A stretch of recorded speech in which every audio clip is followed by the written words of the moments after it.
Pemirsa, tokoh-tokoh politik yang tampil pada Pilpres 2024 memberikan dukungan secara terang-terangan terhadap para paslon yang terlibat dalam Pilkada Jakarta 2024 ini. Dan apakah dukungan ini bisa memuluskan jalan para calon gubernur yang diusung menjadi orang nomor 1 di Jakarta? Saya Yudi Handoyo, Anda menyaksikan Sindo Prime.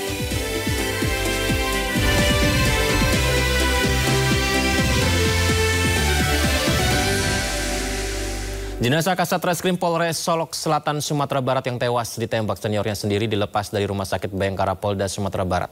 Jenazah korban kemudian langsung diterbangkan dari Bandara Internasional Minangkabau Padang Pariaman menuju Kota Makassar untuk disemayamkan.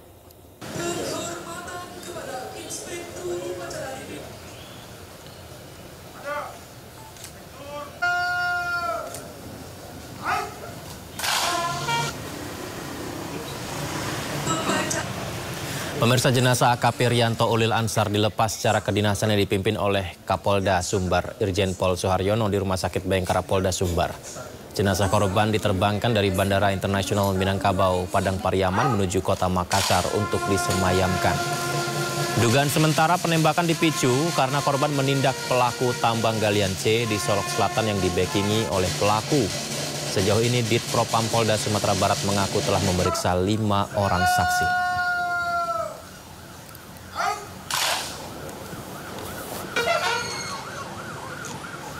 Duka mendalam menyelimuti keluarga AKP Ulil Rianto, Kasat Reskrim Polres Solok yang tewas ditembak seniornya sendiri. Ibu korban yang menerima kabar tersebut tak henti-hentinya menangis saat melihat foto korban.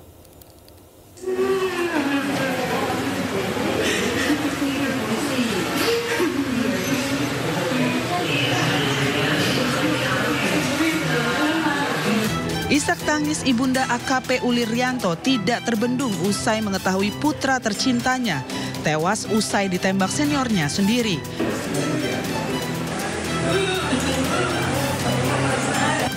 Bahkan ibunda korban tidak henti-hentinya menangis saat melihat foto anaknya di rumah pribadinya di Jalan Antang Raya, Kecamatan Manggala, Kota Makassar, Sulawesi Selatan. Keluarga tidak menduga korban harus merenggang nyawa dengan cara yang tragis. Keluarga mengaku semasa hidupnya korban dianggap perhatian kepada orang tua dan keluarga serta dikenal sosok yang ramah serta baik. Tidak disangka ini anak pergi dengan peristiwa begitu macam itu. Iya. Di mana anak ini kan melaksanakan tugas yang baik. Iya. Jadi ada oknum yang mungkin terlibat dalam tambang galian C sana itu. Iya. Jadi tidak puas penanganan ini. Ya. Sudah mengusir dia. Hingga kini pihak keluarga masih menunggu jenazah korban yang jadwalnya akan tiba di Makassar pada pukul 10 malam nanti. Setibanya di rumah duka nanti, jenazah akan disemayamkan sambil menunggu keluarga almarhum lainnya. Dari Makassar, Sulawesi Selatan, Yuliasvin, iNews melaporkan. Pemirsa, Kabakops Polres Solok Selatan AKP Dadang Iskandar dinyatakan sebagai pelaku penembakan Kasat Reskrim Polres Solok Selatan AKP Rianto Ulil Ansar. Seperti apa sosok Dadang Iskandar?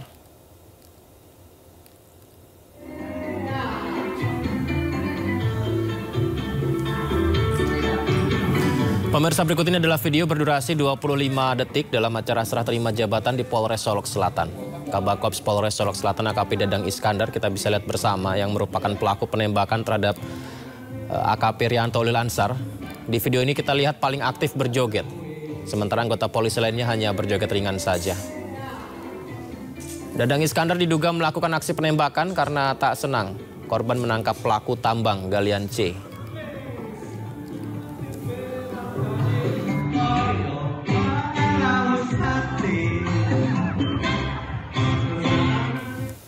Kasus Kabakops Polres Solok Selatan yang menembak mati rekannya sendiri. Kasat Reskrim Polres Solok Selatan ini mengundang pertanyaan. Bagaimana bisa seorang perwira polisi menembak mati rekannya sendiri? Apa yang melatar belakangi peristiwa ini? Kita bahas bersama dengan anggota Kompolnas RI Supardi Hamid. Saya sapa, selamat malam Pak Supardi, Assalamualaikum. Selamat malam, Waalaikumsalam warahmatullahi wabarakatuh. Kita sangat terkejut dengan yang terjadi ini Pak Supardi, polisi tembak mati polisi. Dan ini bukan yang pertama kali terjadi. Bagaimana Kompolnas menanggapi hal ini Pak? Pertama, kami dari Kompolnas mengucapkan turut bela sungkawa yang dalam terhadap korban Ulil Ansor. Semoga keluarga yang ditinggalkan diberikan ketabahan. Terkait dengan kasus ini, bagi kami di Kompolnas ini adalah kasus yang sungguh sangat mengagetkan gitu ya. Ada penembakan dari seorang perwira dengan jabatan Kabak-Ops terhadap Kasat Reskrim yang ada di satuan kewilayahan yang sama. Ini tentu saja membawa implikasi bagi kami di fungsi pengawas untuk lebih mencermati kasus ini pada banyak hal, karena kita akan melihat kasus ini bukan sekedar peristiwa biasa, tapi ada tentu kronologi yang panjang sebelum peristiwa ini terjadi, kemudian ada konteks hubungan antara pelaku dan korban, yang konteks itu terjadi dalam waktu yang sangat cepat, di mana pelaku kemudian melakukan tindakan yang sangat brutal, melakukan penembakan dari jarak dekat dan dilakukan lebih dari satu kali pada area yang sangat mematikan. Ini adalah tindakan yang sangat kejam menurut kami, dan ini patut untuk pelaku diberikan tindakan keras dan tegas oleh kepolisian. Pak Supardi, yang disoroti dari peristiwa ini ada dua pastinya. Yang pertama adalah dari sisi kasus penembakannya hingga meninggal dunia korban ini. Di sisi lain diduga juga ada hubungan dengan tambang ilegal, Pak. Apakah perlu dari pihak kepolisian menyelidiki lebih lanjut lagi, Pak, dugaan keterlibatan pelaku dengan tambang ilegal ini sejauh apa dan sudah seluas apa? Kami pikir apapun isu yang melingkupi peristiwa ini harus didalami terperinci mungkin, sehingga tidak ada yang terlewat, dan kemudian publik bisa menilai langkah-langkah serius dari kepolisian dalam rangka menegakkan disiplin dan marwah organisasi. Kalau kemudian ada orang atau ada oknum yang melakukan tindakan yang melukai apa yang sedang diperjuangkan oleh Polri saat ini, yaitu meraih kembali kepercayaan masyarakat pada saat ini, di mana sebelumnya Polri telah mengalami banyak kasus dan guncangan, dan pada saat ini sedang dalam kondisi baik, tiba-tiba ada kasus semacam ini.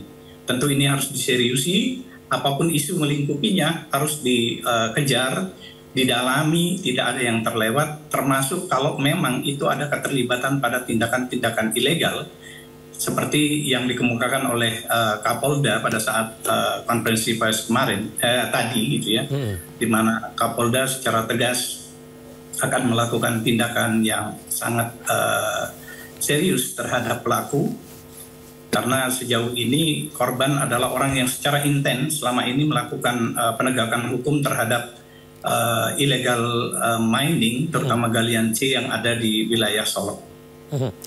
Pak Supardi, saya tadi meliput Komisi 3 DPR RI. Dalam pernyataannya yang dipertanyakan juga adalah mengenai pemeriksaan AKP Dadang Iskandar yang masih menggunakan pakaian lengkap dan sambil merokok. Apakah Kompolnas juga melihat proses pemeriksaan ini setelah peristiwa terjadi janggal juga, Pak? Tentu detail-detail semacam ini akan kami dalami.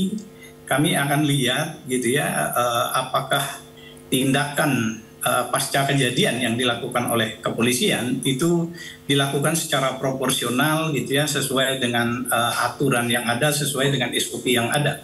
Kalau itu tidak dilakukan, tentu kami akan mengkritisi hal ini dan meminta kepada Kapolda untuk melakukan evaluasi terhadap tindakan-tindakan semacam ini. Kemudian mengingat ini bukan yang pertama terjadi ya Pak Supardi. Artinya kan yang memegang senjata ini aparat yang berwajib, kepolisian. Jika ada konflik internal seperti ini terjadi, ke depan ini seperti apa Pak? Apakah memang secara psikis atau psikologi dalam pembekalan terhadap aparat kita ini masih kerap juga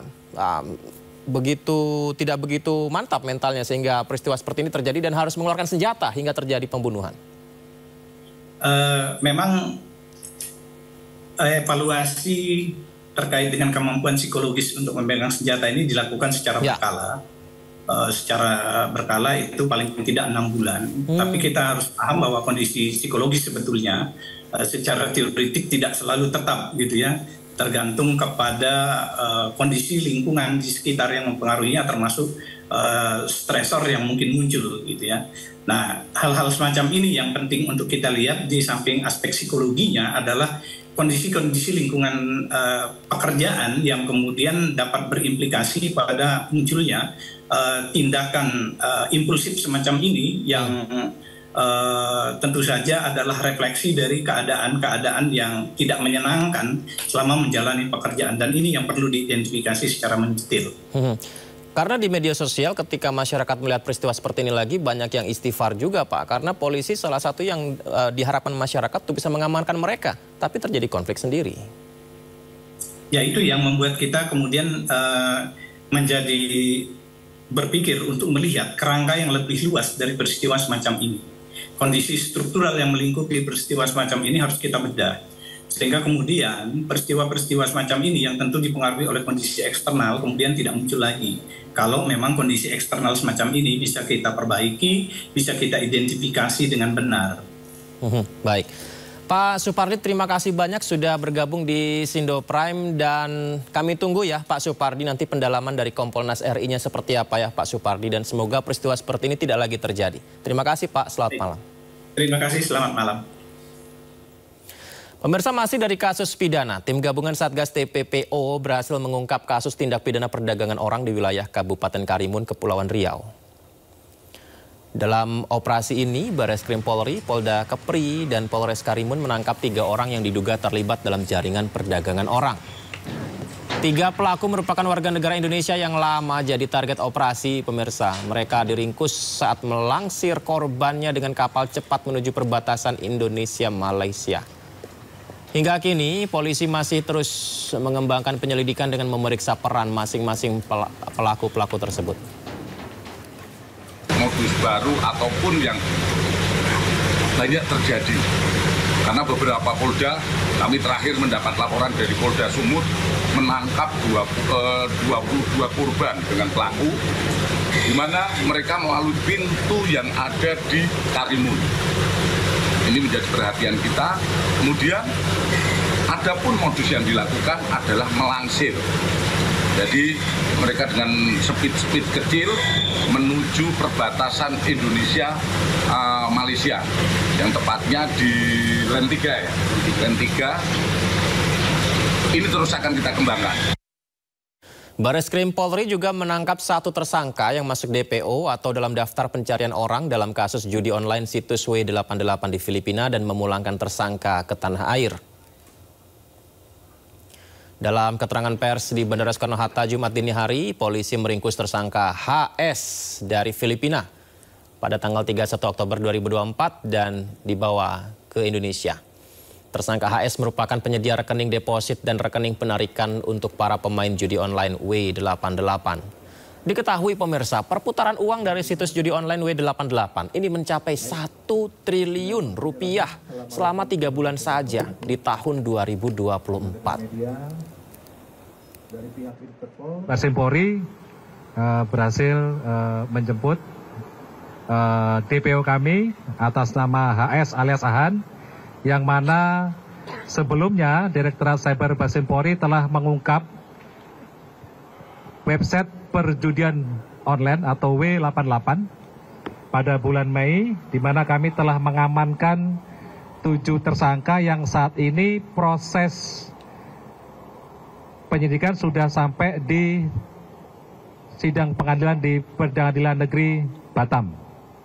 Dari hasil pemeriksaan kami telah menetapkan tersangka dan DPO kita monitor ada di Filipina. Website W88 ini perputaran uangnya selama 3 bulan pada saat kita melakukan pengungkapan kasus 1 triliun rupiah. Wabah judi online telah menjangkit lebih dari 8,8 juta masyarakat Indonesia. 960 ribu diantaranya adalah pelajar dan mahasiswa. Tidak main-main, perputaran uang judi online bahkan menembus angka fantastis yakni 900 triliun rupiah.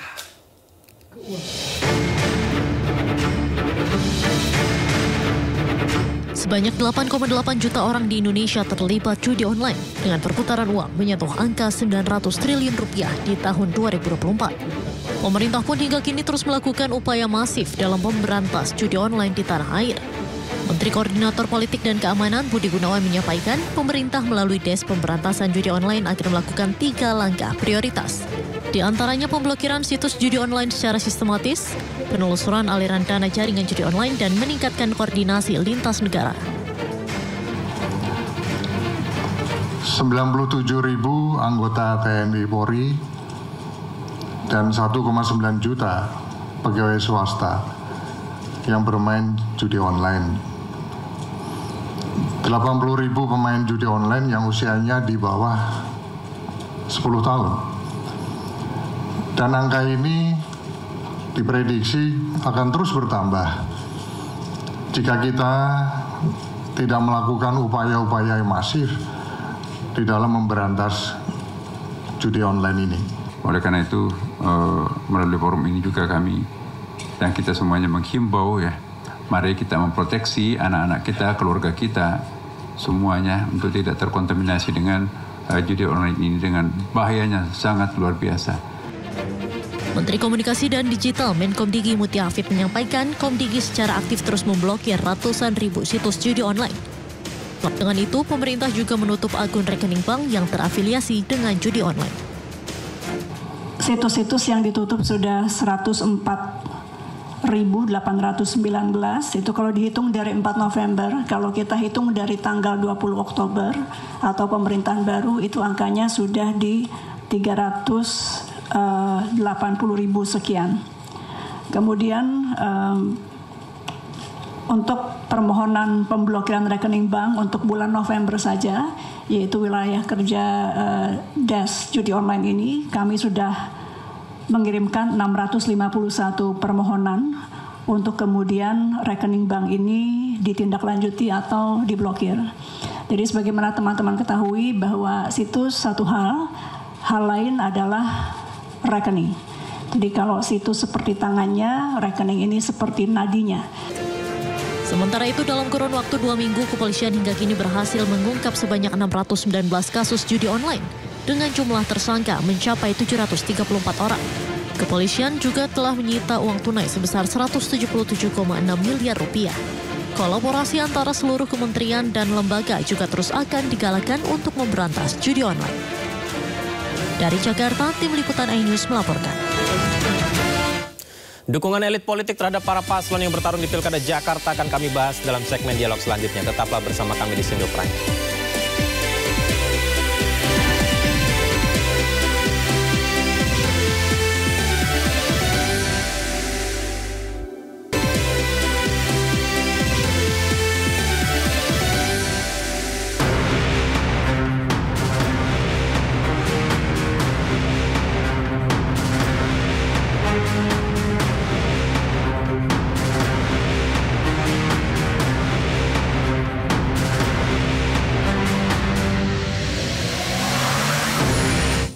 Calon Gubernur Jakarta nomor urut 1 Ridwan Kamil menemui Presiden Republik Indonesia ke-7 Joko Widodo di kediamannya di Solo, Jawa Tengah. RK menyampaikan pendapat, ia mendapatkan banyak bekal dari Presiden ke-7 RI Joko Widodo yang pernah menjabat sebagai Gubernur DKI Jakarta periode 2012 hingga 2014.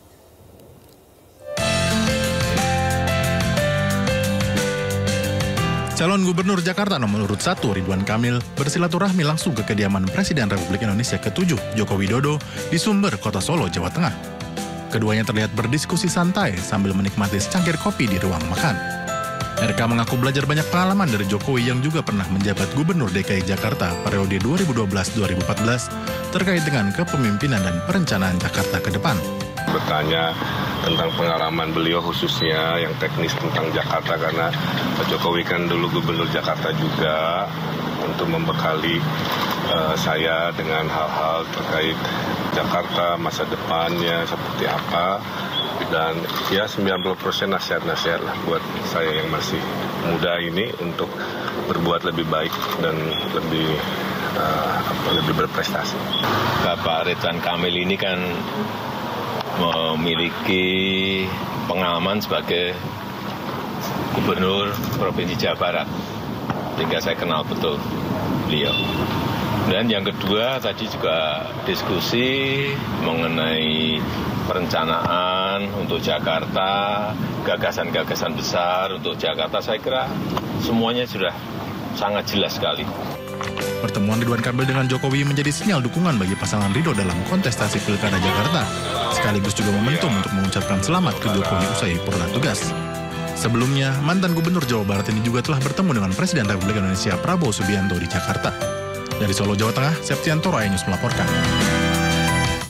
Presiden ke-7 RI Joko Widodo menyampaikan dukungannya kepada calon Gubernur Jakarta nomor urut 1 Ridwan Kamil. RK pun berharap dukungan Jokowi akan menaikkan elektabilitasnya.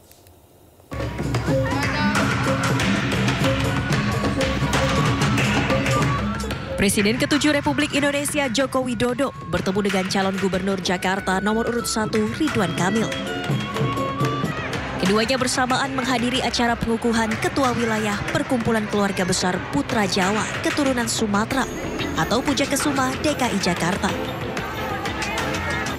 RK menyebut Jokowi menyampaikan dukungan dan doa kepada dirinya, serta meminta RK untuk terus menyapa warga di sisa masa kampanye pemilihan Gubernur Jakarta.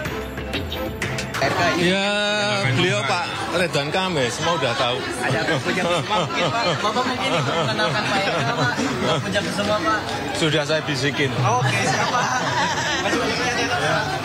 Ya, semua dukungan pasti berdampak, apalagi yang mendukung adalah tokoh-tokoh kan.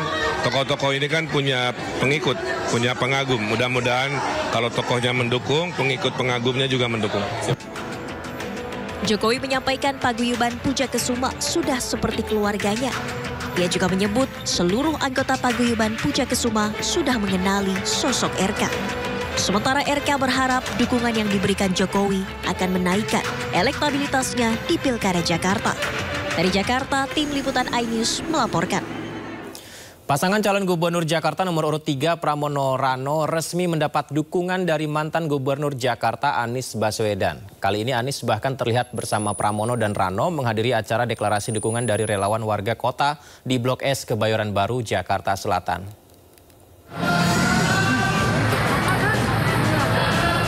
Resmi mendukung Pramono Rano dalam Pilkada Jakarta 2024. Mantan Gubernur Jakarta periode 2017-2022 Anies Baswedan hadir dalam acara apel siaga kawal TPS Pramono Rano di lapangan Blok S Kebayoran Baru, Jakarta Selatan pada Kamis sore kemarin. Anies terlihat mengenakan kemeja putih dengan baret oranye.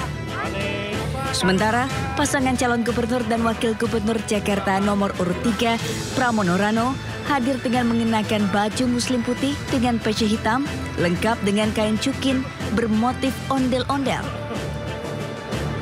Dalam acara yang juga dihadiri relawan warga kota itu, Anies meminta relawannya untuk tidak berubah pilihan hanya karena adanya bansos atau politik uang.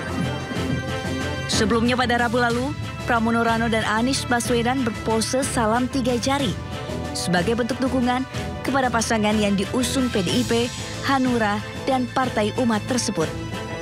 Dari Jakarta, tim liputan iNews melaporkan.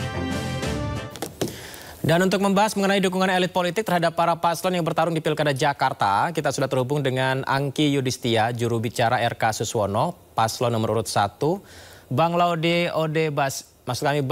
Basir, juru bicara Pram Rano, paslon nomor urut 3, dan juga ada Mas Adi Prayitno, pengamat politik. Saya sapa narasumber saya semuanya. Selamat malam, Assalamualaikum semuanya. Assalamualaikum warahmatullahi wabarakatuh. Terima kasih sudah bergabung di Sindo Prime. Saya ke Kak Angki dulu. Seberapa besar Kak Angki efek dari dukungan dari tokoh ke paslon Anda dalam menaikkan elektabilitasnya, dalam hal ini adalah Presiden Joko Widodo? Presiden ke-7, Mas Kamil. Oke, baik, terima kasih Mas Yudi. Jika dilihat pertemuan dengan Pak Jokowi sampai tadi video-video dari Solo, Jakarta 2, berarti 3 kali pertemuan dengan Pak Jokowi. Kalau melihat video sebelumnya itu Pak Jokowi itu menyatakan dukungannya terhadap Ridwan Kamil Suswono itu dengan tegas dan lugas. Artinya beliau tuh yakin dan meyakinkan. Sebagai mantan juru staf khusus Bapak Jokowi sebelumnya, saya yakin betul bahwa statement beliau ini tuh yakin dan meyakinkan karena tegas.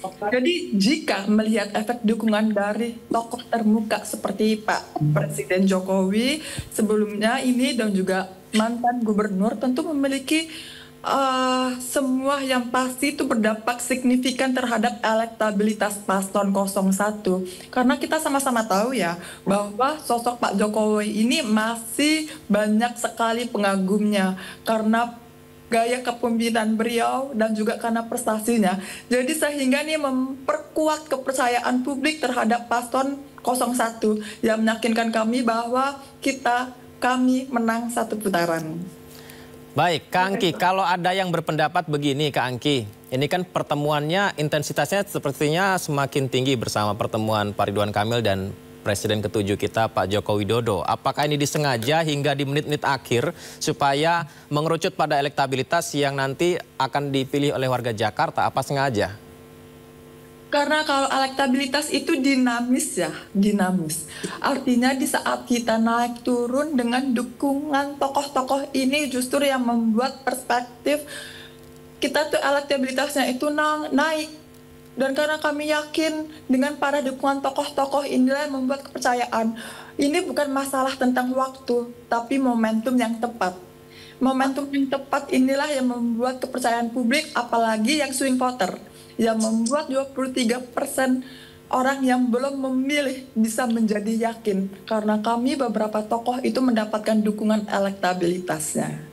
Menarik sekali. Sementara itu, di sisi lain ketika Ridwan Kamil bertemu dengan Presiden ke-7 RI Joko Widodo, Pak Anies Baswedan bertemu dengan Mas Pram dan Sidul ya, Bang Rano Karno ya, Bang Laude. Ini bagaimana Bang Anda melihat dukungan mantan Gubernur Jakarta Anies terhadap Pramono Rano? Apakah ini juga akan meningkatkan elektabilitas dari pasangan Pram Rano? Ya, terima kasih warga Jakarta yang saya hormati. Ya, kita yakini para tokoh ini kan juga punya pendukung. Ya, Mas Anies ini adalah pemilih berKTP Jakarta, mantan gubernur Jakarta yang ada pendukungnya di Jakarta, kan gitu ya. Otomatis dukungan beliau insya Allah akan memberikan kontribusi terhadap peningkatan elektabilitas pasangan Pram dan Bang Dul. Mengapa para tokoh ini begitu cukup signifikan dukungannya? Pertama, ini kan menjadi jembatan dengan para simpatisan, pengikut, atau relawan mereka. Kedua, tidak semua kita warga Jakarta punya akses untuk misalkan menelisik lebih jauh tentang program tiap paslon itu, atau mengenal lebih jauh tentang karakter pribadi baik Mas Pram, Bang Dul. Nah, dalam konteks memilih itu ada yang namanya rekomendasi. Terkadang kita kemudian ya dari pilihan tokoh-tokoh kita yang meyakini bahwa ini semacam rekomendasi kepada kita masyarakat untuk memilih itu. Jadi peran para tokoh ketika memberikan dukungan itu tetap cukup penting. Tapi di atas itu semua, hal yang paling penting adalah tentang program, tentang visi misi. Jadi yang paling menentukan adalah program dan visi misi dari pasangan Mas Pram dan Bang Dul ini. Dukungan Mas Anies ataupun siapapun termasuk warga Jakarta ya ketika mendukung Mas Pram dan Bang Dul, penyebab utamanya itu kan adalah karena program. Pertama, bagaimana program itu bisa kita lihat, terukur dan bisa direalisasikan. Tidak muluk-muluk, tidak banyak imajinatif yang nanti akan menyebabkan banyak faktor penghambat sehingga bisa mangkrak lah misalkan. Contoh kasus misalkan saya ngangkat bagaimana Mas Pram berjanji tentang bagaimana menuntaskan kampung bayam. Ya, tidak hanya Kampung Bayam, ada 30-an lebih kampung-kampung yang perlu ditata di Jakarta. Ya, itu ada jelas alat ukurnya. Mas Pram setelah berkunjung di sana, yang sebelumnya menyampaikan 1 bulan beliau akan selesaikan, setelah berkunjung tahu masalahnya, menemui dengan warga, ya beliau menyampaikan 1 minggu pasca dilantik itu akan dibereskan. Contoh kasus misalkan pada bagaimana permasalahan JIS dan Persija, ya. Mas Pram menyampaikan bahwa JIS-nya sudah oke, infrastruktur di dalam stadionnya sudah oke, yang kurang adalah bagaimana integrasi dengan transportasinya, akses untuk menuju ke stadion itu. Ini akan dilanjutkan. Dibanding kemudian ada paslon yang sampai berimajinasi harus membangun stadion baru lagi. Ini menurut warga Jakarta dan Persija lebih terukur. Begitu pula misalkan tentang KJS, KJP Plus, dan lain sebagainya. Jadi faktor utama penentu itu adalah program dan yang kemudian adalah tentang pribadi calonnya. Tentang bagaimana integritasnya, tentang bagaimana kompetensinya. Poin-poin ini yang kemudian menentukan. Karena kita yakini poin nomor 3, pemilih Jakarta itu adalah pemilih rasional. Baik, ya. Bang Laude. Ini bisa dilihat pada bagaimana performa elektoral yang ditunjukkan melalui survei-survei. Mas Pram dari angka yang rendah hari ini sudah menyentuh angka mendekati 50%. Maaf saya potong, Bang Laude. Ini mumpung ada Bang Laude Basir ya. Mungkin ini sering ditanyakan juga ke tim dari Pramrano. Karena kan Pramrano pengusungnya adalah PDI Perjuangan. Di sana juga ada Pak Ahok juga ya. Sementara Mas Anies ini kan waktu Capres kemarin lawannya juga adalah Mas Ganjar dari PDI Perjuangan. Apalagi ada Pak Ahok juga yang menjadi lawannya ketika di Pilkada Jakarta beberapa tahun yang lalu. Nah, mensinkronkannya ini gimana nih Bang Laude? Bukankah akan sedikit menjadi kendala ketika pemilih Anies tidak semuanya mungkin melihat dari sisi lawan politik di partai? Ya, Mas Anies, saya ini pendukung keras Mas Anies ya. Orang dengan Bang Adi itu sering ketemu, saya sebagai jubir Mas Anies ya. Ada satu yang saya pegang dari Mas Anies, bahwa konsistensi itu pada nilai, bukan pada orang. Ketika nilai, program, visi misi, dan penyelamatan demokrasi yang kita kedepankan, maka perbedaan-perbedaan misalkan dengan Ahoker hari ini buktinya bisa kita cairkan. Kan gitu ya. Perbedaan-perbedaan dengan PDIP hari ini buktinya bisa kita sinergis. Bahwa yang terpenting adalah bagaimana meminjam bahasa anak muda itu, ya, kita kalahkan pelakor politik. Ya. Ada orang yang oleh kami pendukung Mas Anies menyebutnya sebagai pelakor. Kenapa pelakor? Karena sudah ada 3 partai yang sudah deklarasi mendukung Mas Anies, ya kemudian rusak hubungan dengan Mas Anies karena datangnya si pelakor politik ini. Nah, caranya adalah kita harus kalahkan ini pelakor, kemudian kita tata kembali hubungan kita dengan PKS, dengan PKB, dengan Nasdem. Rasanya warga Jakarta harus memahami ini. Ini bukan permasalahan dengan PKS. Kenapa saya katakan seperti itu? Di Jawa Barat, ya, kami para pendukung Mas Anies mendukung Pak Ahmad Saiku.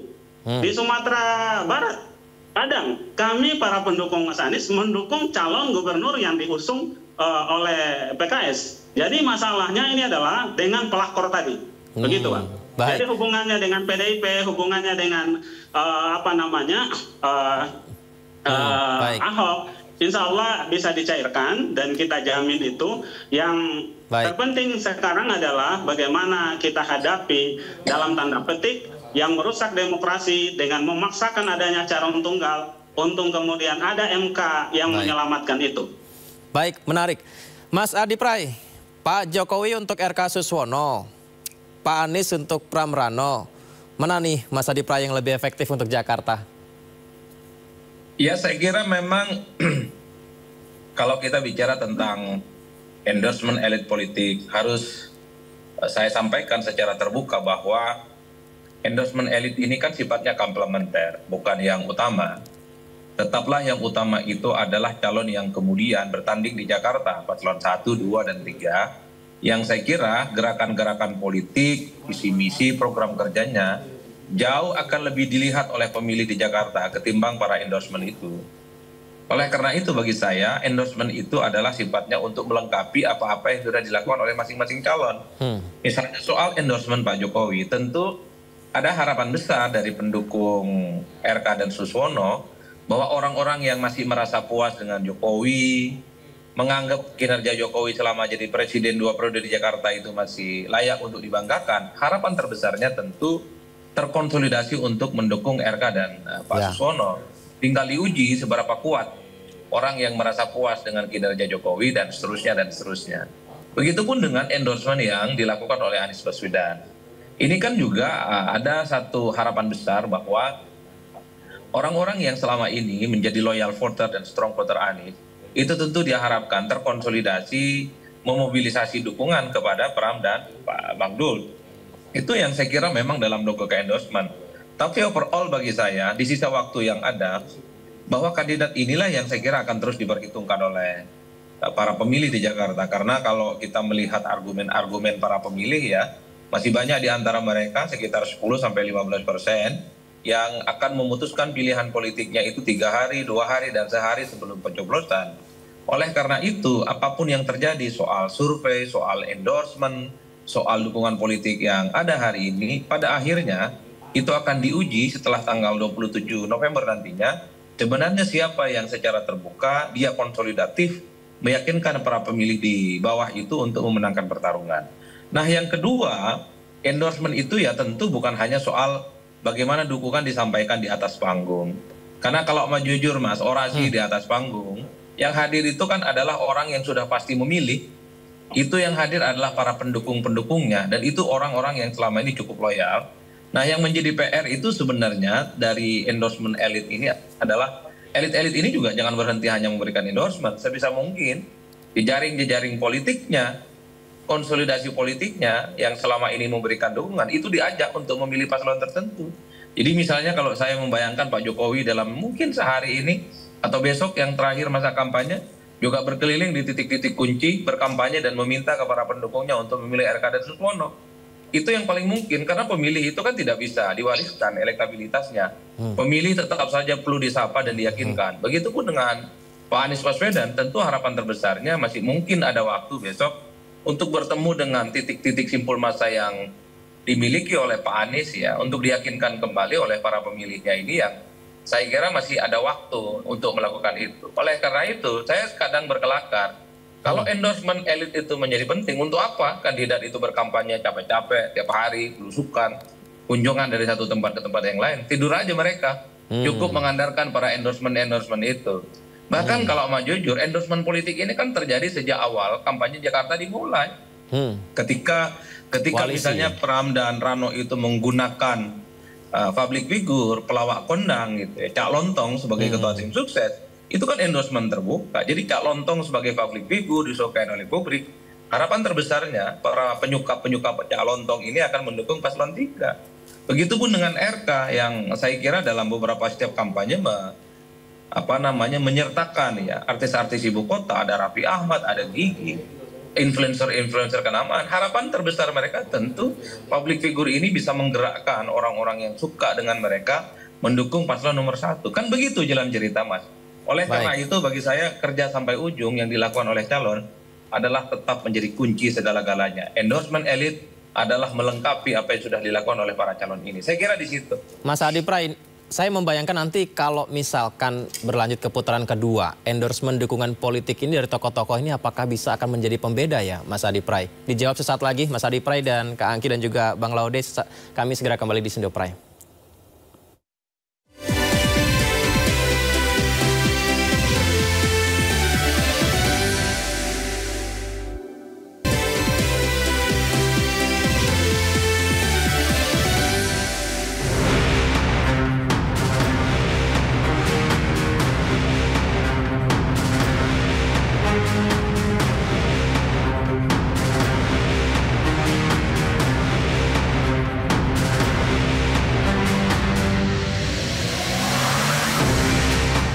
Kita lanjutkan dialog kita. Saya kembali ke Mas Adi Pray. Bagaimana jika nantinya Pilkada Jakarta berlanjut ke putaran kedua, Mas Adi Pray? Berarti dukungan-dukungan dari tokoh ini bisa menjadi pembeda ya? Atau bagaimana Anda melihatnya? Ya, Dukungan dari tokoh kunci itu menjadi pembeda kalau mampu mengonsolidasi elit-elit kunci. Karena per hari ini sebenarnya kalau mau jujur misalnya di kubu Kimplas, ini kan kelihatan belum solid sesolid-solidnya. Bahkan hanya terkesan yang melakukan kerja-kerja politik itu kan hanya beberapa partai tertentu. Tentu saya tidak etis kalau menyebut partai mana yang kelihatan bekerja dan tidak bekerja.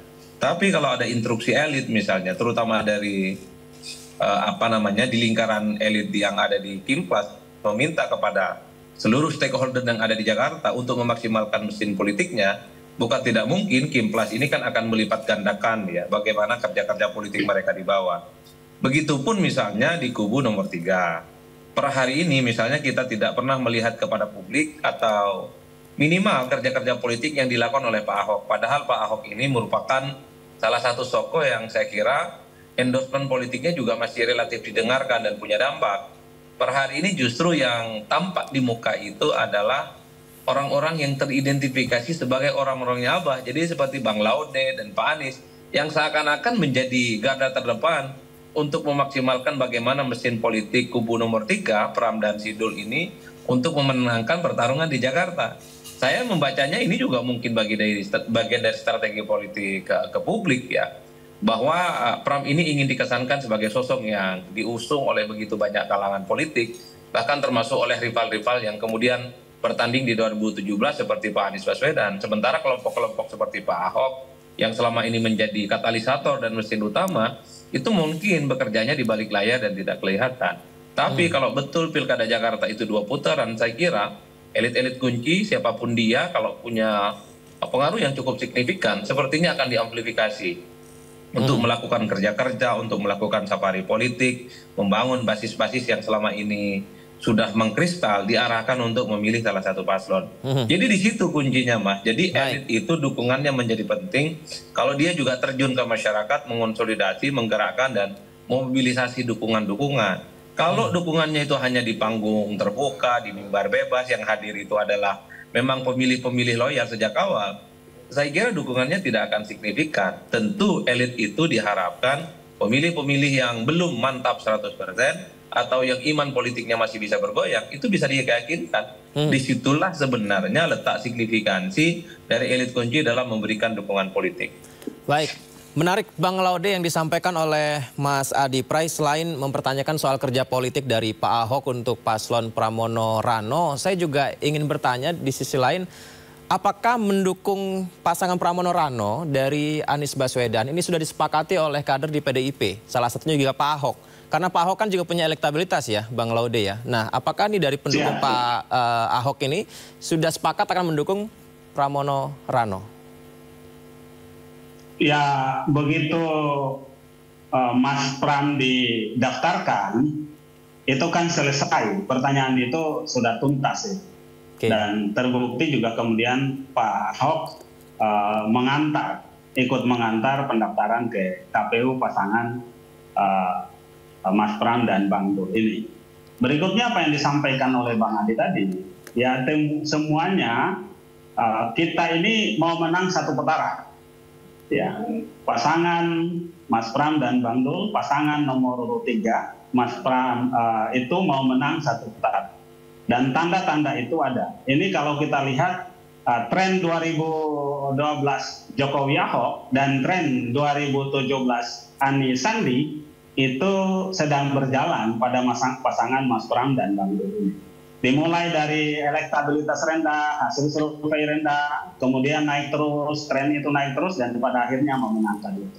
Dan mungkin ini juga kalau meminjam bahasanya Bang Adi itu ya tanda-tanda dari ilahi lah kan gitu ya. Nomor urut Jokowi Ahok dan nomor urut Anies Sandi, nomor urut 3 itu sama dengan nomor urut Mas Pram dan Bang Dul. Ya, mudah-mudahan ini sebuah keberkahan dari Allah Subhanahu wa taala tentang keterlibatan Pak Ahok secara langsung. Ya, tentu saja tadi bergerak dengan basis strategi, ya kita melihat baik dari garis sosiologis, kemudian demografi, ya geografi, peta sebaran pendukung. Ya sebenarnya irisan Pak Ahok dengan PDIP itu sangat besar. ya berbeda dengan Mas Anies kan gitu ya. Irisan Mas Anies besarnya itu dalam data-data survei di Jakarta itu irisan terbesar dengan PKS sampai 94%. Ya, dua hal yang berbeda ini kalau kemudian bergerak bersama saling melengkapi, mudah-mudahan ya kita harapkan dengan ridho Allah kemenangan satu putaran itu bisa terjadi. Jadi mudah-mudahan ridho Allah berpihak pada 03. Kalau 01 gue kagak ridho. Kan gitu ya. Baik, Kak Angki. Ini kan kalau tadi Kak Angki sendiri sudah mengakui bahwa dinamisnya elektabilitas ini ya Kak Angki ya. Apalagi juga ada beberapa hasil survei ini semakin ketat antara nomor 1 dan 3. Apakah dengan endorsement politik, endorsement dukungan salah satunya dari Presiden ke-7 kita, ini juga menjadi salah satu solusi cara untuk bisa merenggangkan kembali jarak dalam elektabilitas Kak Angki? Ya, kalau tadi Mas Andi kan cerita tentang ini bukan tentang endorsement aja gitu kan, nggak terlalu signifikan. Ini kan bukan tentang endorsement di sosial media dan juga bukan hanya di atas panggung saja. Endorsement yang dilakukan itu bahwa para tokoh-tokoh ini kan punya jaringan. Ya, jaringannya itu satu komando. Ketika komandonya itu memberikan arahan, artinya jaringannya bergerak. Suara kita pun jadi bertambah. Jadi yang dilihat itu adalah bukan yang kita lihat di sosial media atau di layar TV ya, sebagai bentuk endorsementnya. Nah, jadi itulah kita bergerak ke bawah. Ini bukan hanya tentang endorsement, tapi belusukannya juga gerak di bawah. Nah, di sini kan bukan tentang paslon saja, tapi tim ses yang bergerak, simpul relawan yang bergerak. Artinya, pemimpin pun ini bukan tentang yang dikatakan oleh 03 tadi, bukan tentang imajinatif. Pemimpin kan memang harus imajinatif karena visioner. Kan harus memilih ke visioner. Kalau kita bilang pemimpin itu nggak usah ribet, pemimpin itu harus ribet untuk warganya.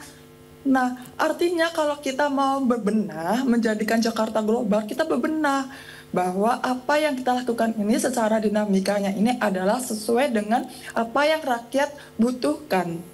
Nah, artinya kan kita juga tidak bergerak secara asumsi. Maka dari itu, dengan adanya endorsement, dan ini artinya komando beberapa jaringan yang kita bergerak bersama di saat belusukan dan kita meyakini itu. Apakah dengan adanya dukungan yang besar ini, salah satunya dari mantan Presiden Joko Widodo ke Ridwan Kamil, sudah menambah keyakinan dari tim RK bahwa bisa memenangkan Pilkada Jakarta satu putaran, Kang Angki? Betul. Karena Bapak mantan Presiden dan juga mantan Gubernur ini kan juga sudah yakin dan meyakinkan kita. Jadi Ridwan Kamil Suswono tidak hanya didukung Pak Jokowi sebagai mantan Presiden, tapi juga Presiden Prabowo. Artinya kita di dalam Kimpres ini, kita pun tetap solid. Walaupun tadi dibilang Mas Andi nggak solid-solid banget, tapi setidaknya pemimpin di akhir-akhir ini sudah mengatakan komando bahwa kita solid. Dan itu artinya kita menjelang 27 November ini kita sudah terlihat bahwa kita solid. Dengan adanya dukungan seperti ini adalah hubungan baik antara pemerintah pusat dan pemerintah daerah. Sehingga itu yang membentuk bagaimana kita bekerja saling beriringan dan bersinergi. Baik, Mas Adi Pray, berarti kalau misalnya endorsement politik, saya tertarik dengan yang disampaikan Dharma Pongrekun ya. Dia bilang bahwa dia tidak ada waktu untuk lobby-lobby politik, dia hanya bisa ke lapangan bertemu dengan rakyat. Berarti emang ya otomatis yang didukung oleh endorsement tadi disampaikan baik dari Pak Jokowi ataupun Pak Anies, ini menjadi kekuatan besar ya, dan tidak ada kesempatan untuk yang lain. Ya, menariknya dari Dharma Pongrekun itu dia bilang bahwa endorsement itu nggak penting dan nggak ada gunanya. Ini mungkin karena Dharma Pongrekun ini tak ada elit yang mengendorse. Nah itu. Jadi mencoba untuk menafikan endorsement dari elit-elit kunci. Tapi itu yang kedua. Ya karena memang saya sebut elit kunci ini kan yang paling utama adalah bagaimana memaksimalkan jejaring politiknya. Kan itu yang paling penting. Entah itu dilakukan secara terbuka ataukah dilakukan secara tersembunyi-tersembunyi. Betul bahwa Jokowi itu tak lagi jadi presiden, tapi kan Jokowi punya wakil presiden yang definitif, Gibran Rakabuming Raka, yang saya kira masih bisa cukup diandalkan ya untuk diajak bicara, berkonsultasi, memanfaatkan bagaimana jejaring dan networking politiknya itu bisa dimaksimalkan kembali dalam pilkada kali ini. Ataupun misalnya di kubu Kimples kan juga punya partai-partai yang saat ini adalah partai pemenang Pilpres, ada Gerindra, ada Golkar. Dan itu juga bisa dibicarakan bagaimana network dan jaring politiknya juga harus kembali dipanaskan, terutama untuk menghadapi persaingan pilkada, apakah mau 1 putaran ataukah 2 putaran. Begitupun dengan Pak Anies Baswedan. Jangan lihat Pak Anies Baswedan misalnya sebagai sosok yang tidak punya partai, tapi Anies adalah mereka yang kemudian memiliki jejaring-jejaring yang juga cukup banyak, Mas. Jadi pendukung Anies itu kalau kita membaca angka-angka adalah yang sebenarnya terkonfirmasi juga di beberapa partai. Ada pemilih PKS yang juga ke Anies, ada pemilih Gerindra, ada pemilih Golkar, dan pemilih-pemilih lain yang kemudian sebagai orang-orang yang menyukai Anies dalam gerakan politiknya. Itulah yang saya sebutkan, tinggal diuji soal anak abah misalnya. Kalau mau jujur, ini kan kuat-kuatan antara bagaimana mesin politik Anies yang salah satunya ada Bang Laude dengan mesin politik PKS. Karena kalau mau jujur, basisnya Anies ini kan beririsan dekat dengan basisnya PKS. Misalnya di Jakarta Selatan dan Jakarta Timur, PKS kuat, Anies pun juga kuat. Nanti di tanggal 27 November ini siapa nih beradu kuat? Mesin politik PKS ataukah mesin politiknya Bang Laude ini untuk kuat-kuatan mengajak ke TPS memenangkan pertarungan? Itu penting. Termasuk misalnya orang yang selalu disebut sebagai Ahoker, ini juga akan menjadi pertarungan karena Ahoker ini juga beririsan dekat dengan pemilih-pemilih Jokowi. Tinggal diuji nanti sebenarnya lebih kuat siapa mempengaruhi para Ahoker ini, apakah Ahok ataukah Jokowi. Itulah yang saya kira 4-5 hari ke depan itu akan menjadi momen pembuktian siapa yang sebenarnya punya mesin politik yang bisa diandalkan untuk memenangkan pertarungan. Saya kira di situ, Bang. Baik, Bang Laude, tanggapannya seperti apa? Irisan dari dukungan PKS yang sebenarnya beririsan dengan Anies Baswedan, nanti kuat-kuatan, ini seperti apa nanti, Bang Laude, untuk bisa meyakinkan Pramono, Rano? Ya, di awal tadi saya sudah sampaikan, dan ya, data-data dari teman-teman lembaga survei itu harus diakui bahwa irisan antara PKS dengan pemilih Mas Anies, ya nggak usah banyak contoh lah, nggak usah kita contohkan orang lain. Saya sendiri, saya dan keluarga besar di Jakarta Utara itu kebanyakan pemilih Mas Anies, pendukung Mas Anies, tapi juga pemilih PKS. Mayoritasnya begitu, bahwa ada yang berbeda dengan pilihan-pilihan partai lain, jumlahnya sangat sedikit. Tapi kemudian kita harus lihat bahwa ini masalah bukan Anies dengan PKS. Masalah ini adalah masalah Anies dengan pelakor yang merebut PKS.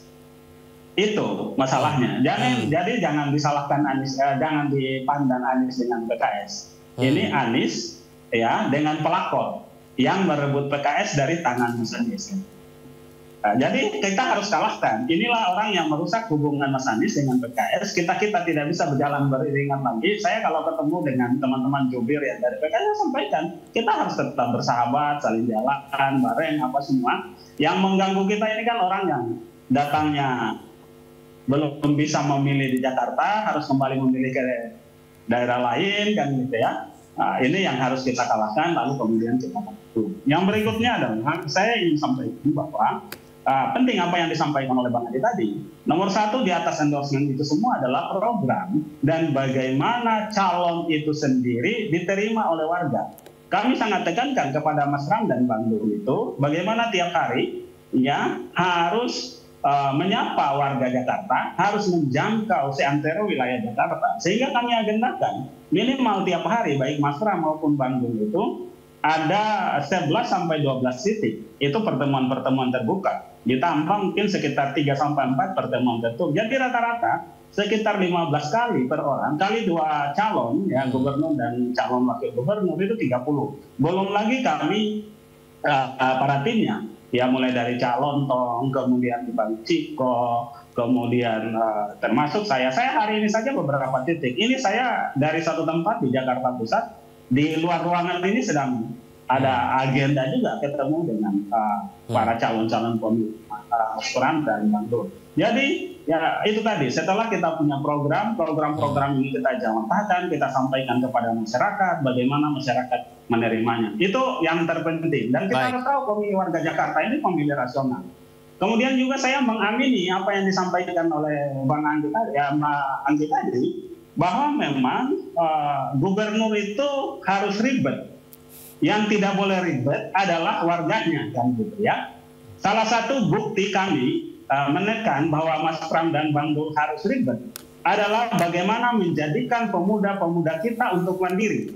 Ya, pemuda Jakarta sebagai kota metropolitan, kota perdagangan, harus didorong untuk menjadi pemuda-pemuda yang kreatif, ya, punya ekonomi kreatif, mandiri. Sehingga pemuda-pemuda yang dibawa ke kepemimpinan Mas Pram dan Bang Dul nanti adalah pemuda-pemuda yang tidak butuh belas kasih janda, kan gitu. Itu yang kami sangat tekankan, kan gitu, supaya pemudanya mandiri sehingga tidak perlu lagi belas kasihan janda, begitu. Jadi memang gubernurnya harus ribet, tetapi pemudanya, rakyatnya nggak perlu ribet karena kita punya gubernur yang mau memberdayakan masyarakat, khususnya kalangan muda. Baik. Baik, Kak Angki mungkin bisa ditanggapi. Tapi sebelumnya yang disampaikan Mas Adi Pray itu menarik juga ya, Kak Angki, bahwa dukungan Pak Joko Widodo itu kerap beririsan juga dengan dukungan Pak Ahok yang sekarang notabene ada di kubu 03. Nah ini seperti apa, Kak Angki, untuk meyakinkan semuanya bisa ke 01 ke dalam hal ini? Kalau meyakinkan ke semua ke 01 kita bilang tadi ada rekam jejak. Kalau tadi Mas Laude ya, kayaknya udah kemana-mana deh. Jadi kalau kita lagi bahas apa, ditanya bahas apa, udah kemana-mana kan tadinya. Kalau kita bilang kan kita bicara tentang meyakinkan, hari ini temanya ini adalah tentang turun gunung Anies dan Pak Jokowi Afek. Kalau kita seperti yang disampaikan oleh dengan Pak Jokowi ini adalah tentang rekam jejak.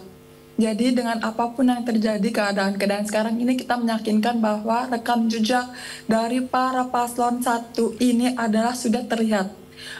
Dengan Pak Ridwan Kamil ini kita melihat beliau ini kan punya latar belakang dengan tata kelola kota. Beliau tuh tahu apa yang harus dilakukannya. Ya, lalu Pak Suswono juga dengan latar belakang menteri dan lain sebagainya, itu rekam jejak. Jadi apalagi kita meyakinkan bahwa rekam jejak dengan birokrasi, pengalaman birokrasinya kita tahu apa yang harus dilakukan. Ini kan perlihat kalau tadi dibilang tentang pelakor nih misalnya gitu, itu kan gantung diskusi baik para elit, baik dengan para kita pada rekan-rekannya kita. Dan ini juga kita meyakinkan bahwa masyarakat, warga yang saat kita belusukan memiliki harapan untuk bebenah Jakarta. Dan kami meyakini untuk itu bahwa paslon kami bisa mengakomodir. Kak Angki, kan dulu di Pilkada Jakarta ada pasangan Jokowi Ahok. Berarti tidak khawatir ya Kak Angki ketika saat ini warga Jakarta yang Pak Ahoknya ada di kubu yang tidak hanya di satu, Kak Angki? Betul, kami tidak perlu khawatir karena dukungan kami ini sudah kuat dan kita perlu memperkuat dengan kita terus belusukan ke warga. Kami meyakinkan bahwa dukungan ini adalah komando dari para dukungan Jokowi dan juga jaringan-jaringan lainnya yang bergerak di bawah. Sehingga membuat kami meyakini bahwa penambahan dukungan kami itu pun juga signifikan dengan jaringan di bawahnya. Baik, Bang Laude ada tanggapan, silakan. Ya, data-data survei, ya, apapun itu hasil survei kita terima sebagai sebuah masukan. Ya, pertama itu gambaran ketika survei itu dilaksanakan. Kedua, bagaimana kita melakukan menghitung kembali strategi untuk jalan ke depan. Kita start ya, sebelum dicalonkan Mas Pram itu tingkat elektabilitasnya hanya 0,3. Jalan kemudian survei pertama awal-awal sekali pasca pendaftaran ya itu 17%, naik 20 sekian, naik 30 sekian. Sekarang sudah menyentuh 40% lebih. Jadi ya kami sangat yakin dengan tren itu. Dan tren ini kan ada catatan sejarah seperti saya ungkapkan tadi. Ada catatan sejarah yang bisa kita pelajari. Bagaimana dulu tren surveinya Jokowi Ahok. Bagaimana dulu tren surveinya Anies Sandi. Dan tren itu kembali terjadi pada Mas Pram dan Bang Dul. Tren inilah yang kita bisa ukur, yang kita bisa lihat. Kami yakini peningkatan tren keterpilihan elektabilitas Mas Pram dan Bang Dul ini adalah tanda ya, yang sangat terukur dan jelas bahwa masyarakat Jakarta menerima program-program Mas Pram dan Bang Dul. Ya, adanya dukungan tokoh, ya tadi saya sampaikan hanya sebagai sebuah perantara, ya hanya dari adanya program-program. Jadi yang utama program, kemudian sosok calonnya itu sendiri, ya bagaimana rekam jejaknya, bagaimana kompetensinya, bagaimana integritasnya. Kita yakini Mas Pram ini adalah birokrasi tulen juga ya, walaupun beliau pernah di legislatif ya, lama di eksekutif 20 tahun sebagai pelayan, sebagai Mensescap, menyiapkan semua orang di belakang layar, yang di depannya adalah Pak Jokowi ya.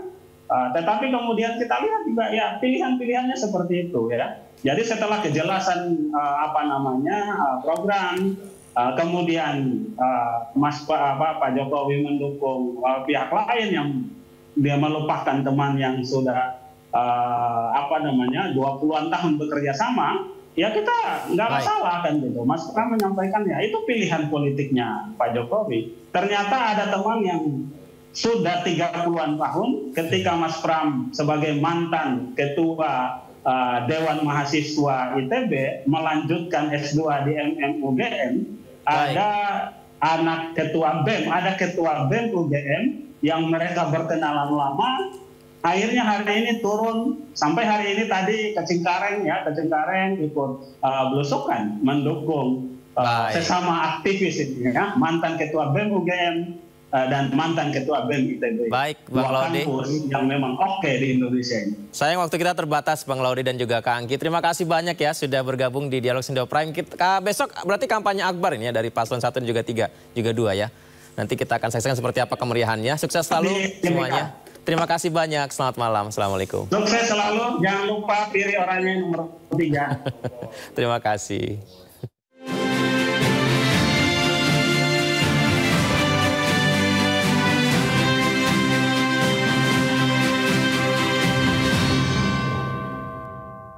Pemirsa, dalam lawatannya ke Pejaten Timur Jakarta Selatan, calon gubernur nomor 1 Ridwan Kamil menerima syal Persija sebagai ungkapan dukungan dirinya di Pilkada Jakarta 2024. Selain itu, pasangan Suswono ini juga memperoleh dukungan dari ulama se-Jakarta saat bersilaturahmi di Rawamangun, Jakarta Timur.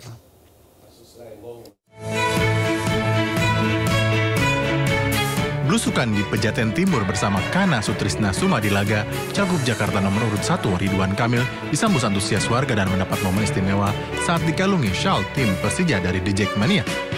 Selain menyapa, RK juga menyerap berbagai aspirasi yang akan dipenuhi melalui program dokter keliling, program keumatan, dana operasional aktivis lingkungan, serta dana kehormatan RT RW jika terpilih menjadi gubernur Jakarta. Yang teristimewa dikasih sal oleh Jackmania. Ya, titipannya cuma satu, kalau nanti kepilih Persija tolong main di JIS atau GBK. Masa jadi tuan rumah mainnya di Bogor, di Bekasi. Kalau sudah jadi pemimpin, semua urusan memang diurus dari keumatan, olahraga, ekonomi, ya itulah ya resikonya. Tapi untuk melayani masyarakat ternyata harus berkontestasi sedemikian rupa seperti ini. Pasangan Cagup dan Cawagup Jakarta nomor urut 1 Ridwan Kamil Suswono juga memperoleh dukungan dari Perkumpulan Ulama se-Jakarta dan Jawa Barat. Dukungan ini disampaikan saat RK menghadiri silaturahmi gabungan ulama bersama Habib Lutfi bin Yahya di Rawamangun, Jakarta Timur. Berharap dari pertemuan ini perjalanan Kang Emil ke depan dikawal oleh para ulama dengan doa-doa dan harapan-harapan yang baik. Kami dari ulama Jawa Barat menitipkan kepada ulama-ulama Jakarta agar beliau dibimbing. Seandainya beliau menjadi gubernur tetap didampingi gitu, agar langkah-langkahnya itu selalu mendapatkan ridho Allah.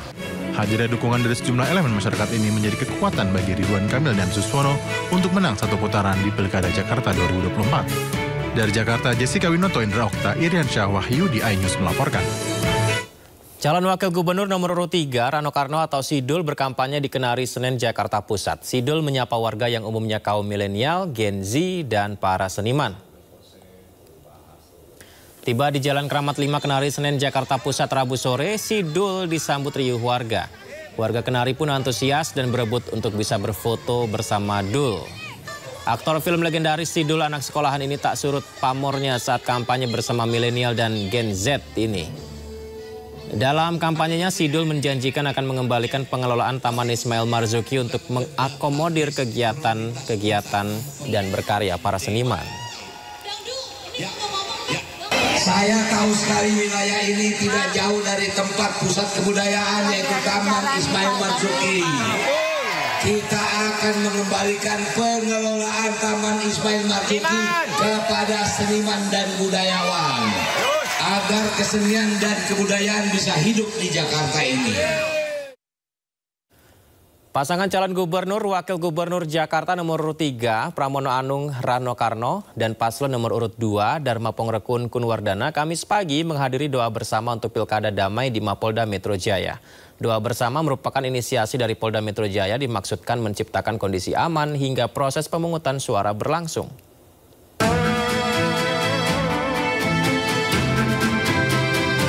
Tiga pasangan calon gubernur dan calon wakil gubernur Jakarta Kamis pagi hadir memenuhi undangan Kepolisian Daerah Jakarta dalam acara doa bersama untuk pemilu damai di Masjid Al-Kautsar area Mapolda Metro Jaya.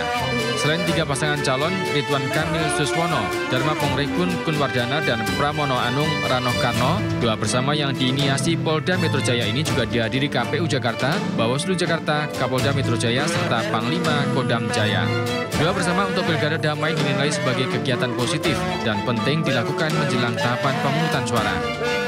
Siapapun yang terpilih sudah ada garis tangannya dan kita komitmen kepada tim pilkadanya harus selalu kondusif, damai, menghormati aturan. Siapa pun yang terpilih nanti kita dukung, kita doakan. Ini kan hanya semata-mata proses aja ya. Dan kita berharap di tanggal 27 betul-betul memberikan contoh bahwa di Jakarta sangat baik.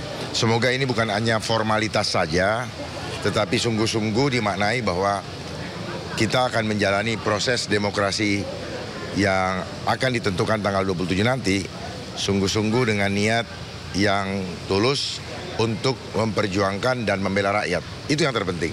Tapi yang paling penting adalah pilihlah secara rasional siapapun yang bisa memberikan pelayanan terbaik bagi warga Jakarta. Dengan doa bersama untuk Pilkada Damai, diharapkan proses pemilihan kepala daerah Jakarta berjalan lancar tanpa adanya gesekan yang terjadi. Dari Jakarta, Stephen Batinama, Eri Nugraha, iNews melaporkan.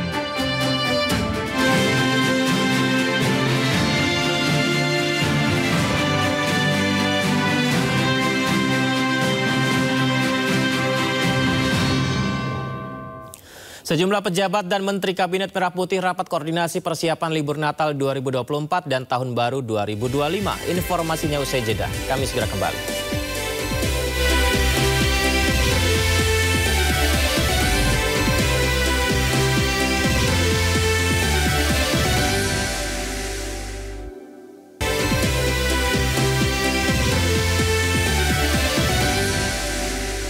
Presiden RI Prabowo Subianto mengawali kunjungan kerjanya di London, Inggris dengan bertemu Raja Inggris King Charles III di Buckingham Palace Kamis 21 November pagi.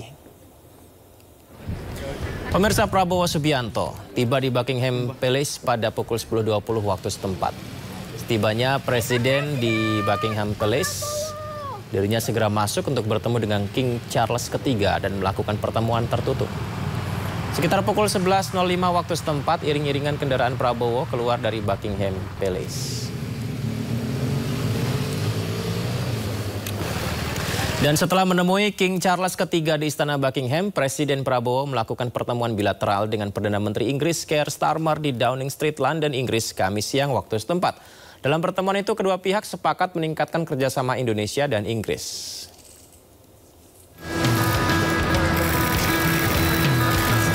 Presiden Prabowo tiba di Downing Street sekitar pukul 12.35 waktu setempat dan disambut langsung Perdana Menteri Keir Starmer.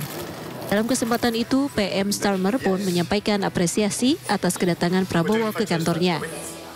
Starmer juga menyatakan komitmennya untuk terus meningkatkan kerjasama antara Indonesia-Inggris. Sementara itu, Presiden Prabowo menyebut PM Starmer menyatakan minat Inggris untuk melakukan kerjasama di sejumlah sektor, mulai dari ekonomi, perikanan, pendidikan, kesehatan, hingga pertahanan. Dengan Perdana Menteri, dengan menteri-menterinya kita bicara membahas kerjasama di beberapa bidang. Mereka juga minat membantu kita di beberapa sektor ekonomi tentunya, perikanan, kemudian pendidikan, kesehatan, Jadi dan juga pertahanan, keamanan dengan Wakil Perdana Menteri, ya kita membahas beberapa masalah tentang bagaimana saya jelaskan rencana kita untuk menyelenggarakan makan bergizi untuk anak-anak kita. Mereka sangat terkesan, sangat juga ingin mencari cara dan bentuk untuk membantu kita.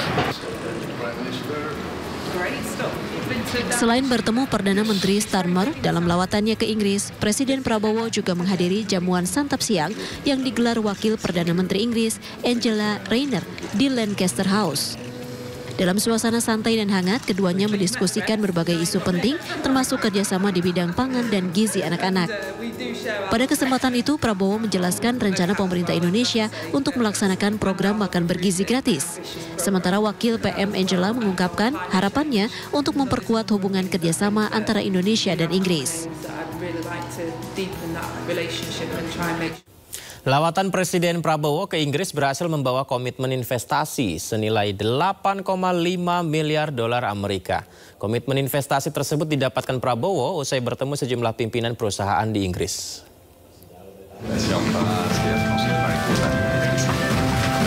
Presiden Prabowo Subianto melanjutkan lawatannya di Inggris dengan menghadiri CEO Roundtable Forum yang digelar di Lancaster House, London.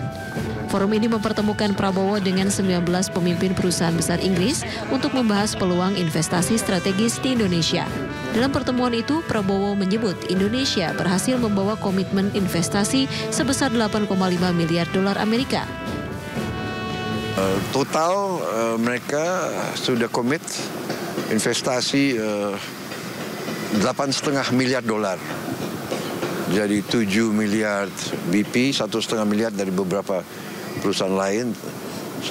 Jadi cukup produktif lah ya pertemuan-pertemuan kita hari ini. Mereka sangat ingin masuk ke Indonesia. Sebagian dari mereka sudah di Indonesia lebih dari 100 tahun. Prestasi mereka juga cukup baik.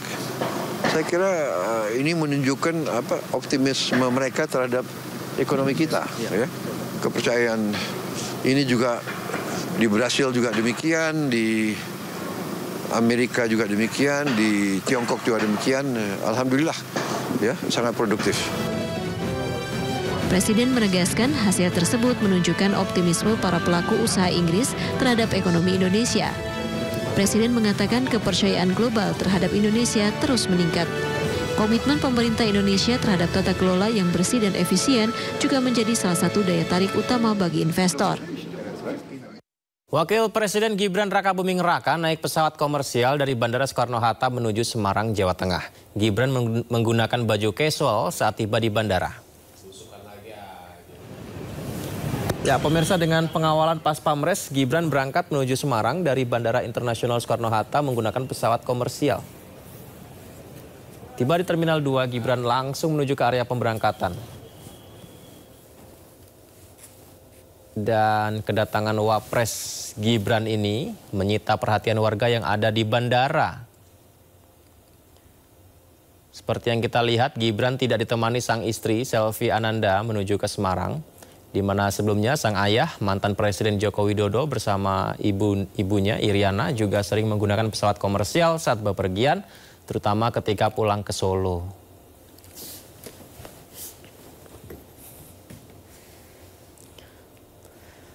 Menko Pembangunan Manusia dan Kebudayaan Pratikno memimpin rapat koordinasi tingkat menteri persiapan libur Natal 2024 dan Tahun Baru 2025. Rapat dihadiri sejumlah pejabat dan menteri Kabinet Merah Putih. Pemirsa, salah satu pokok bahasan adalah persiapan dalam menghadapi waktu puncak arus mudik dan puncak arus balik saat libur Nataru 2024 hingga 2025. Pratikno mengatakan data Kemenhub mencatat puncak arus mudik diperkirakan tanggal 24 Desember. Selanjutnya puncak arus mudik kedua diperkirakan pada 31 Desember. Dan berikutnya puncak arus balik diprediksi tanggal 2 Januari 2025. Rapat juga membahas isu di sepanjang Nataru seperti antisipasi bencana.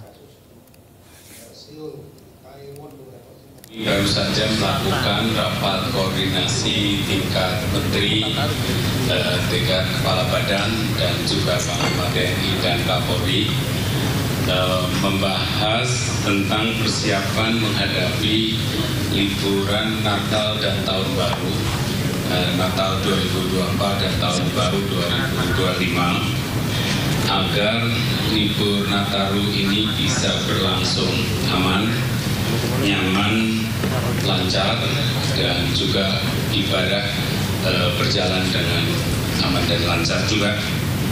Ada banyak hal yang harus kita antisipasi sampai level yang sangat-sangat detail, karena kita harus mengantisipasi tantangan pertama adalah kita memasuki musim hujan, yang kemudian juga ada potensi bencana hidrometeorologi sehingga hujan Pemirsa, usai sudah Studio Prime hari ini dan jangan lupa Anda bisa mendapatkan informasi terkini dan terbaru melalui portal yang menghadirkan berita daerah, berita nasional, dan berita internasional di sindonews.com. Mewakili kerabat kerja yang bertugas, saya Yudha Handeo pamit undur diri. Terima kasih pemirsa, sehat selalu, sampai jumpa.